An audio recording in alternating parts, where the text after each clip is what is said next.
Hi, this is Jeff Curto, and welcome to episode number 212 of Camera Position, the podcast about the creative side of photography. So, last time we talked about doing what you want to do, right? Get out there, make the images that you want based on the impetus of your interests, your desires in photography, what you want to communicate, what you want to say. And one of the things that I talked about was the idea of doing that research, finding out what other people have done with ideas similar to yours, and not just image research, but perhaps music, perhaps poetry, perhaps fiction, nonfiction, whatever it is that relates to your source. So I wanted to spend a few minutes here just giving you some resources that you may or may not be aware of that go beyond the usual suspects of Instagram and Flickr and Facebook. And while I know that all of us are probably on those media and are using them to whatever degree we're using them, we also know that there's an awful lot of dreck, I guess is the best word out there, to describe what is on those platforms. Before I get into that, though, I did want to just give you a little heads up on the podcast and where you can find this podcast now. So, this is something I haven't really made much of a big deal about over the period of time that I was regularly doing it. But now that I am back in front of the microphone, I wanted to let you know that not only can you find this podcast, and I'll put links to all of these on the website and all the other places that I'm just about to mention. So you can find this podcast, of course, on Apple Podcasts, which is probably where many of you are listening, but also Google Podcasts, iHeartRadio, Spotify, Stitcher, Amazon Music, and now on my YouTube channel, I went ahead and sort of fleshed out my YouTube channel, and it now will have not only all of these podcasts, but it will also have an archive of my history of photography podcasts, which are still on photohistory.jeffcurto.com, and also on the Apple Podcasts store, but you can certainly find them there as well as a bunch of other stuff that I'm putting up on YouTube. I'm not a huge YouTuber, but got a few things there. And then also there are apps for both Android and iOS. Now, the iOS app kind of disappeared from the App Store a while back. I'm not really sure exactly what happened, but now it's back and it's new and updated and free. The iOS app is free. Before it would cost a little bit of money. I appreciate those of you who ponied up, I don't know, $2 or whatever for the app. And I never really made any money on that, but now it's free, and I'm not looking to make money anyway.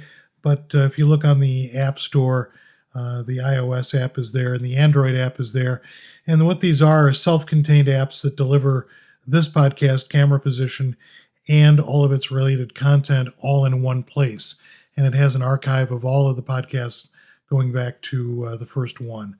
So avail yourself of that or any of the other resources that I just mentioned: Google Podcasts, iHeartRadio, Spotify, Stitcher, Amazon Music, etc. All places that you can find the podcast. And all of those are linked in the podcast blog page for this episode, and will be in the app, and will be everywhere else too. But by the way, I don't know if I said this, if you have the old app, it will still work and it'll continue to work. But the new app, there's not really anything different. The graphics were updated just a little bit, but the new app is free and is also apparently able to work on the new Apple Silicon M1 Max too. I haven't tried that because I don't have one, but anyway. All right, so that's where you can get at Camera Position, and I appreciate you being out there and listening. And if you're, on any one of those platforms, drop a like, or even better, a little review of the podcast or the app if you're on the App Store, and let people find it. All right. So, where else can you find resources for images and inspiration beyond the usual suspects? And I'm going to give you a little list and give you a little description of what some of these things are. Most all of them are curated sites, meaning that someone is out there deciding what content goes on there. So while you will find a lot of things that you like and probably some things that you don't like so much, you will also likely find a lot more things, higher percentage of things that you like quite a lot.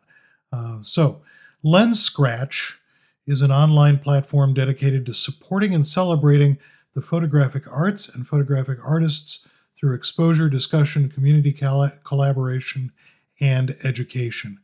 And they are updated daily.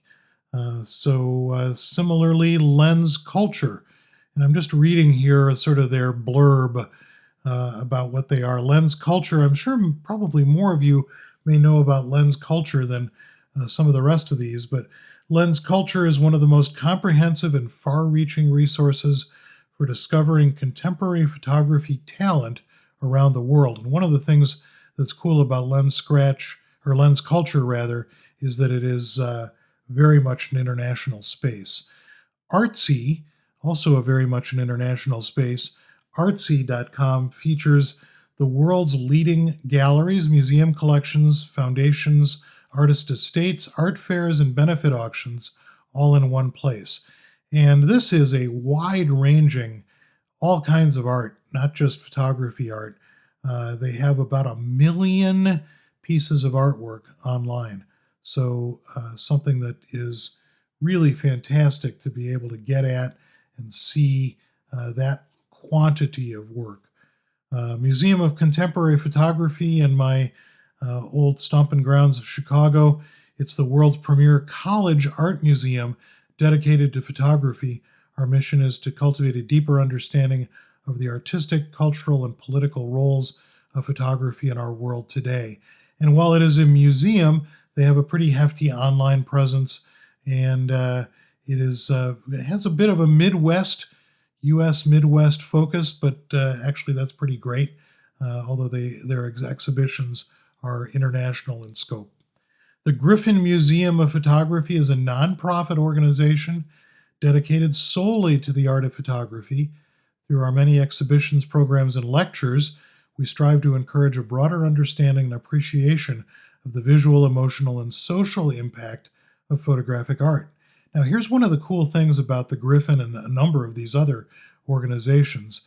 It's kind of like a bonus side effect of the dreaded coronavirus. Many of these organizations are now putting much, much more of their content online, including lectures and roundtable discussions and panel discussions and so forth. And the Griffin is among those. And it's worth taking a look at some of these things because there are places that you can go now, even if you are still confined to your house, as the rest of us, most of us are. The resources that are out there since the pandemic's advent are really kind of exploding.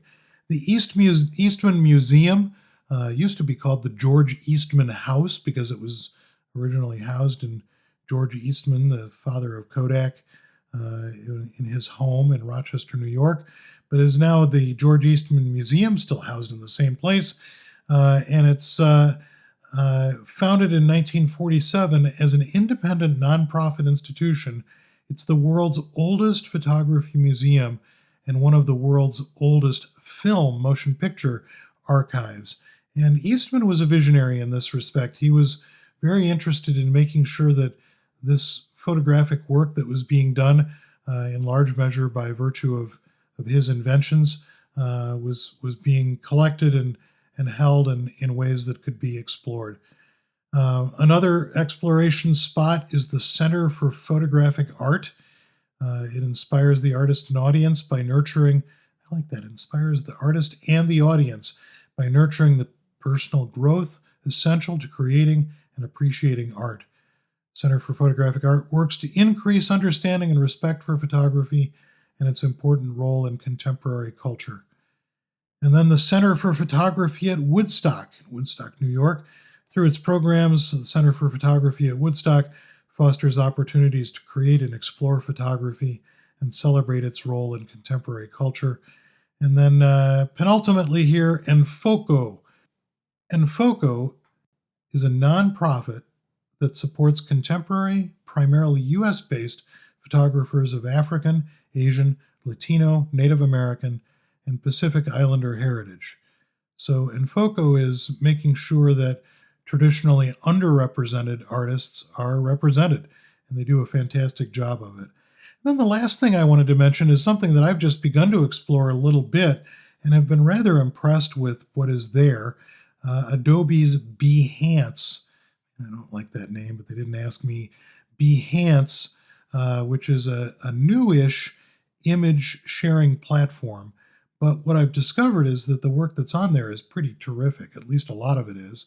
And it is not just photography. They have interior design, they have architecture, architectural photography, but they also have design work, user interface work, all manner of creative artists doing interesting things, all with Adobe's products because they sort of make it pretty easy. If you're using the Creative Cloud suite, you have instant access to this through just sharing your images or syncing your images to the cloud, and then they're up there, and you can create Behance projects and so forth and so on. So check that out. You don't necessarily have to use it yourself, but check it out as a resource for you to be able to go and find images and other kinds of ideas that relate to the topics that you're interested in. So, this episode, I just wanted to be a kind of sources for camera position and resources for all of us to go out there and look at images, look at things that are out there that might interest us, that might flip our switch in a way that allows us to get at the inner creative selves that we have. And so next time we'll start talking more about traditional type camera position subjects, but I did want to get some of these resources in front of you. Hopefully some of them are new to you. So go out and check them out. Let me know what you think. And by the way, if there is a source out there where you listen to podcasts, but camera position isn't there, let me know and I'll see what I can do to make it there. All right, thanks. And we'll look forward to talking with you in the next episode of Camera Position, the podcast about the creative side of photography.